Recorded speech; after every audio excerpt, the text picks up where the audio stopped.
Hello hello प्यारे बच्चों। तो स्वागत है आपका अपने YouTube चैनल B4 बायोलॉजी 2.0 में। जैसा कि आप लोगों को पता है, आप लोगों का क्लास 11th का जीव जगत चैप्टर चल रहा है, जिसमें कि आप लोगों को जीवधारियों के लक्षण के बारे में बता रहे हैं। आज आपका 5वां लेक्चर है जीव जगत चैप्टर का, जिसमें कि आप लोगों को जीवधारियों के लक्षण 6 लक्षण बता दिए हैं। आज आप लोगों का 7वां लक्षण चलेगा। तो ठीक है, तो आज हम 7वां लक्षण के बारे में जानने वाले हैं और उम्मीद भी करते हैं कि आप लोगों ने जो है 6 लक्षण जो पढ़ाया है आप लोग अच्छे ढंग से पढ़े होंगे, अच्छे ढंग से घर में भी मेहनत किए होंगे। तो ठीक है, आज 7वां लक्षण की ओर चलते हैं। आज हम लिख के लाए हैं, क्योंकि जो है लिखने में टाइम ज्यादा हो जाता है और ज्यादा हम बता नहीं पाते हैं। ठीक है, सुनिए। कोशिका संरचना, सेल स्ट्रक्चर।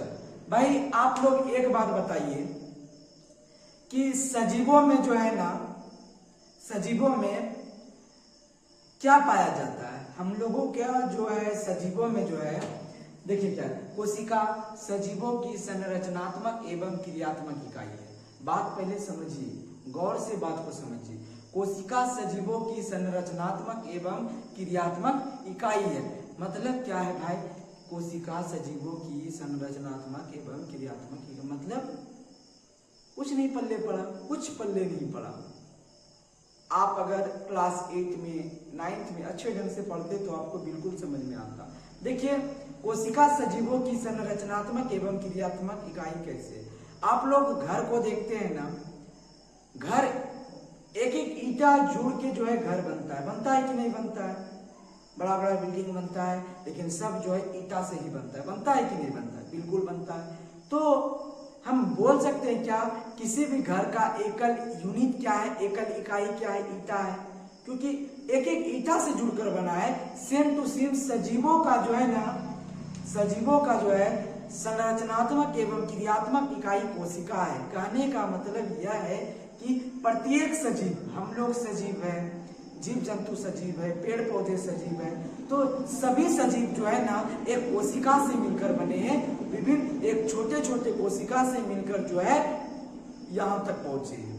ठीक है, तो सभी सजीव कोशिका के बने होते हैं, इसलिए लिखा है कोशिका सजीवों की संरचनात्मक एवं क्रियात्मक इकाई है। देखिए, कोशिका 2 प्रकार के होते हैं। केंद्रक की संरचना के आधार पर कोशिका 2 प्रकार की होती है। आपको शायद पता नहीं होगा, मैं बता दूं कि आपके क्लास 11th में सेल चैप्टर काफी एकदम ढंग से बेस्ट तरीके से बताया हुआ है। मैं आपको पढ़ाऊंगा, मैं वो अच्छे ढंग से आपको पढ़ाऊंगा और मैं वादा करता हूं आपके माइंड में सेट कर दूंगा। ठीक है, सेल चैप्टर को। तो खैर, अभी हम पहला चैप्टर पढ़ रहे हैं जीव जगत, द लिविंग वर्ल्ड, तो उसके बारे में जानना अति आवश्यक है। कोशिका 2 प्रकार के होते हैं केंद्रक की संरचना के आधार पर। एक होता है प्रोकैरियोटिक कोशिका, एक होता है यूकैरियोटिक कोशिका। प्रोकैरियोटिक, प्रो मतलब होता है प्राचीन, कैरियोटिक मतलब केंद्रक। इसमें जो है ना केंद्रक जो पाया जाता है प्राचीन टाइप का पाया जाता है। पूछो कैसे भाई? हो सकता है ना कैसे? आपको इसमें केंद्रक दिख रहा है क्या? केंद्रक है, इसमें केंद्रक है, लेकिन वो केंद्रक जो है ना, वो केंद्रक उसके अंदर जो है ना, मतलब जैसे मान के चलिए ये केंद्रक है, क्या है? ये केंद्रक है। ठीक है, ये केंद्रक का ये जो है ना, इसमें केंद्रक झिल्ली नहीं पाया जाता है, तो कैसा दिखेगा? पता चल रहा है क्या? नहीं चल रहा है। तो इसमें जो है ना केंद्रक झिल्ली नहीं पाया जाता है। इसमें एक बात और, एक क्वेश्चन है क्या, जो काम ऐसे अभी कोशिका के बारे में हो सकता है नहीं ही पढ़ाए हैं, आप हो सकता है पढ़े भी नहीं होंगे कभी, लेकिन एक बात बताते हैं आपको। जिस तरह से एक यूकैरियोटिक कोशिका में, यानी कि हम लोगों के कोशिका में, पेड़ पौधे के कोशिका में माइटोकॉन्ड्रिया का काम होता है, सेम टू सेम इसमें जो है ना माइटोकॉन्ड्रिया वगैरह नहीं पाया जाता है, कोई भी कोशिकांग नहीं पाया जाता है। तो इसमें कौन सा भाई माइटोकॉन्ड्रिया का काम इसमें कौन करता है? तो इसमें मीजोसोम करता है। माइटोकॉन्ड्रिया का काम जो है कौन करता है? मीजोसोम करता है। आप इसमें लिखिए तो लिखिए तो केंद्रक कला अनुपस्थित, केंद्रक कला अनुपस्थित, केंद्रक कला अनुपस्थित, कोशिकांग अनुपस्थित, लिख लीजिए कोशिकांग अनुपस्थित, कोशिकांग अनुपस्थित। ठीक है, और इसमें लिखिए ये यूकैरियोटिक कोशिका है। कौन सा कोशिका है? यूकैरियोटिक कोशिका है। देखिए इसमें केंद्रक पाया गया है ना, इसको बोलते हैं क्या? माइटोकॉन्ड्रिया। क्या बोलते हैं? Mitochondria, mitochondria. ठीक है, ये है माइटोकॉन्ड्रिया। इसके बाद ये है क्या? Golgi body. क्या है? Golgi body. ट्रैफिक पुलिस के नाम से गोल्जी बॉडी को जाना जाता है। ठीक है, ये है क्या? हरित लवक। क्या है? हरित लवक, हरित लवक। इसके बाद ये जो है ना क्या है? केंद्रक कला। आप देख सकते हैं केंद्रक कला या केंद्रक झिल्ली। ठीक है, आप लिख दीजिए केंद्रक कला। और ये जो है ना क्या है? अंतःप्रद्रवी जालिका, अंतःप्रद्रवी जालिका, अंतःप्रद्रवी जालिका। आपको समझ में आया होगा, ये बात आया होगा। आप लोग इसको नोट कीजिए, तो आप लोग इसको नोट डाउन कीजिए, या आप लोग इसका स्क्रीनशॉट ले सकते हैं। आप स्क्रीनशॉट भी लीजिए, आपको जो समझ में आए कीजिए। अब एक बात आपको पूछना चाहते हैं, क्या ये सजीवों में भी, कुर्सी टेबल वगैरह में भी क्या ये कोशिका होता है? क्या होता है? क्या नहीं होता है। आप लिख सकते हैं, आप लिख सकते हैं कि इसी जगह लिख लीजिए, निर्जीव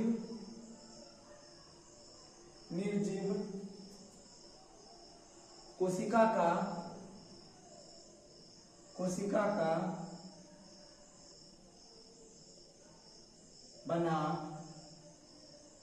नहीं होता है, नहीं होता है। निर्जीव जो है कोशिका का बना नहीं होता है। क्या आपको ये बात क्लियर हो गया? भाई निर्जीव जब कोशिका का बना नहीं होता है तो ऐसा तो बिल्कुल बोल सकते हैं ना कि ये कोशिका संरचना जो है ये लक्षण सिर्फ सजीवों का है।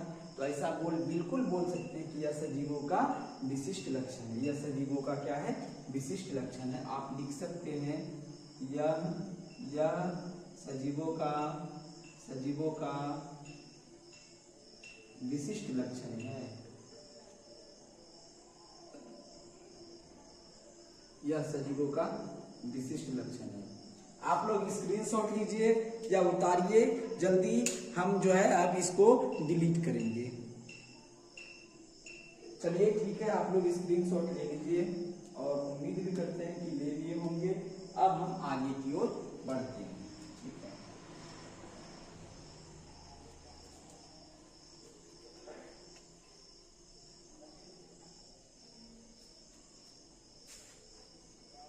अब जो आपको पढ़ाने वाले हैं ना, अगला लक्षण है क्या है बताइए? गति है। क्या है? गति। अगला लक्षण है गति, जिसको कहते हैं मूवमेंट। क्या? मूवमेंट। तो लिखिए अगला लक्षण 8 नंबर देखिए, गति। क्या देना है? गति। इंग्लिश में कहते हैं मूवमेंट। क्या कहते हैं? Movement, movement. ठीक है, गति।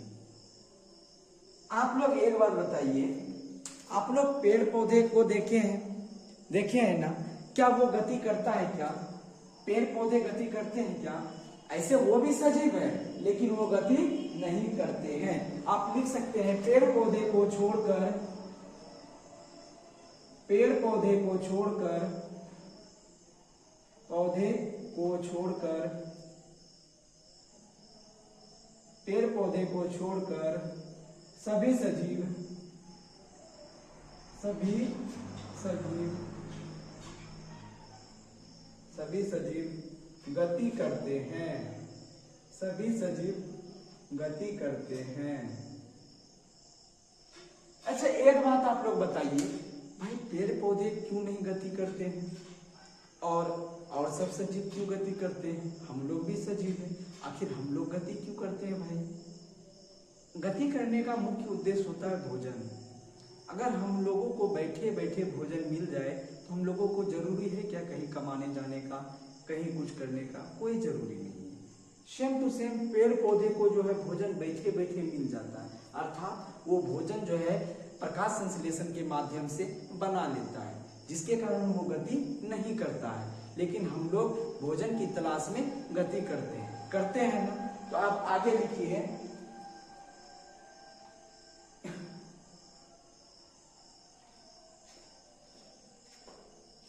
सजीवों में, देखिए आगे, सजीवों में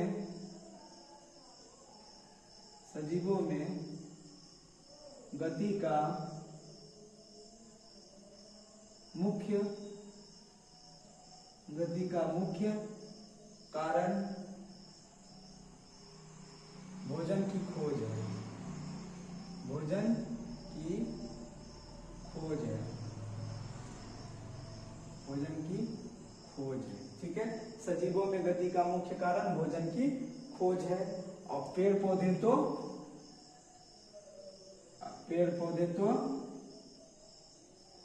तो स्वयं भोजन संश्लेषित करते हैं, स्वयं भोजन संश्लेषित करते हैं।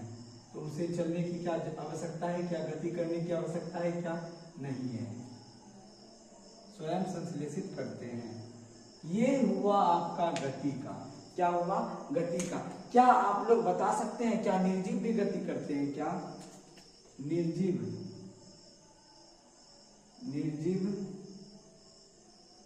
गति नहीं करते हैं? गति नहीं करते हैं, निर्जीव गति नहीं करते हैं। तो निर्जीव ये गतिशीलता क्या हो गया? यह सजीवों का क्या है? विशिष्ट लक्षण है। क्या है? यह सजीवों का विशिष्ट लक्षण है। यह सजीवों का विशिष्ट लक्षण है। यह सजीवों का विशिष्ट लक्षण है। आपको यहाँ तक बात एकदम क्लियर फ्रेश तरीके से समझ में आ गया होगा। क्या आप लोगों को यह क्लियर हो गया? बताइए। अब जो चलने वाले हैं, लास्ट जो है लक्षण चलने वाले हैं श्वसन की। किसकी करने वाले हैं? श्वसन की। 9 नंबर आप लोग देखिए, श्वसन, जिसको इंग्लिश में कहते हैं क्या? रेस्पिरेशन। क्या कहते हैं? रेस्पिरेशन। श्वसन को इंग्लिश में कहते हैं रेस्पिरेशन। अब श्वसन आप लोग जानते हैं कि जो है सभी सजीव श्वास लेते हैं ना। हम लोग भी श्वास लेते हैं, ऑक्सीजन को लेते हैं, कार्बन डाइऑक्साइड को छोड़ते हैं, यही करते हैं कि नहीं? आपको एक बात बता दें कि आप लोग एक बात जानते हैं ना, कोई भी हम खाना खाते हैं, कोई भी फूड लेते हैं, उसमें बहुत सारे जो है तत्व पाए जाते हैं कि नहीं? पाए जाते हैं। हम लोग वो भोजन खाते हैं, ठीक है। इसके बाद वो जो मतलब उस भोजन से, जैसे दाल खाए हैं, दाल से प्रोटीन मिला, उस प्रोटीन को हम किसको देंगे? कोशिका को देंगे।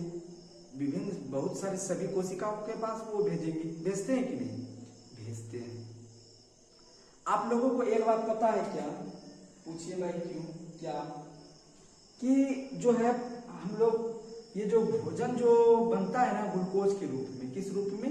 ग्लूकोज के रूप में भाई बनता है। ग्लूकोज जब अभिक्रिया करता है ना ऑक्सीजन से, जब ऑक्सीजन से अभिक्रिया करता है, जैसे मान के चलिए ये है कलवा। क्या है ये है कलवा। आप देख सकते हैं कलवा का फोटो कितना बेहतरीन है। कलवा, इसके हाथ में एक थाली है जिसमें कि ये खाना खा रहा है। क्या कर रहा है? खाना खा रहा है, ठीक है। जैसे ही खाना खाया, ये है मान के चलिए पाचन तंत्र है। क्या? पाचन तंत्र से संबंधित है, ठीक है। ये भी नाक भी बना देते हैं, ठीक है। अब ये भोजन खाया, भोजन देखिए यहाँ पे खाया, ठीक है। अब यहाँ भोजन यहाँ से यहाँ तक, यहाँ पे मतलब आया, ठीक है। यहाँ पे मान के चलिए ये कोशिका है, ठीक है।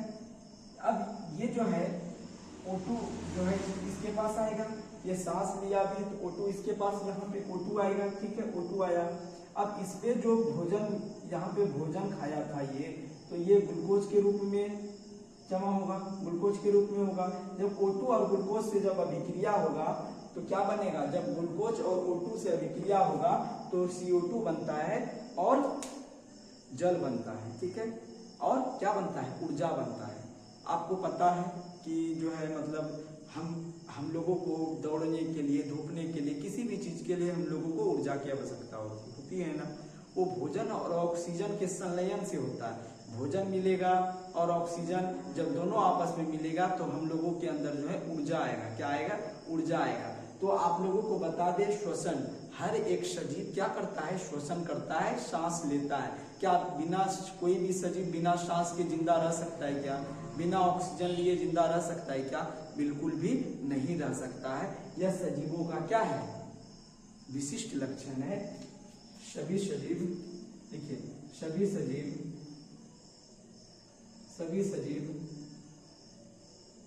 श्वसन करते हैं, श्वसन करते हैं,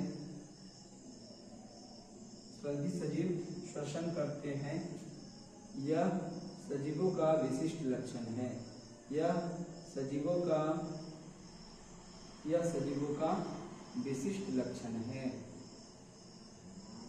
आप देखिए कितना बेहतरीन है, कितना बेहतरीन है। आपको किसी भी चीज में कोई समस्या ही नहीं आएगी।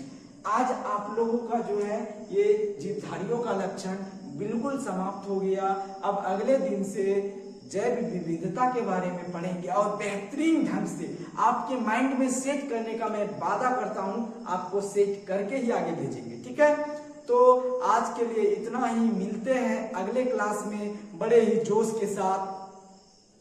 आपसे हम विनती करते हैं कि आप इसको अच्छे ढंग से तैयार कीजिएगा, आप प्रॉपर नोट्स बनाइए और अच्छे ढंग से इसको पढ़िए। बहुत सारे बच्चे 11th में पढ़ते नहीं हैं, लेकिन आप लोगों को पढ़ना है। अगर उन सभी बच्चों से आगे रहना है तो आपको 11th में पढ़ना होगा।